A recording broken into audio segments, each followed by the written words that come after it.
Hi friends, ఇదిగోండి మా చెట్టుని కర్రీ బనానాస్ వచ్చేసాయి. వీటిని మనం చిప్స్ ఎలా తయారు చేసుకోవాలో చూద్దాము. ముందుగా ఈ అరటి తొక్క తీసేస్తున్నాను.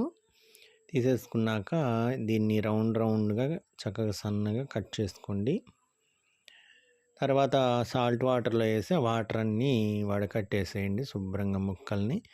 బాగా ఆయిల్ హీట్ అయినాక ఆ బనానా ముక్కలన్నీ చిప్స్ చక్కగా వేసేసి బాగా వేయించేయండి. వేగాక తేలుతాయి, నురగంతా పోతుంది. ముందు కొంచెం నురగ వస్తుంది, అదే గుర్తు. ఇలా వేగినాక సాల్ట్, చిల్లీ పౌడర్, కొంచెం పసుపు వేసుకొని అన్నిటినీ బాగా మిక్సప్ చేసేయండి. ఒక పెద్ద బౌల్లో వేసి ఇలా ఎగరేసిన బాగా కలిసిపోతాయి. రెడీ అయ్యే చిప్స్ చాలా బాగుంటాయండి. పిల్లలు ఇష్టంగా తింటారు. ఇంట్లోనే ఈజీగా తయారు చేసుకోవచ్చు వీటిని.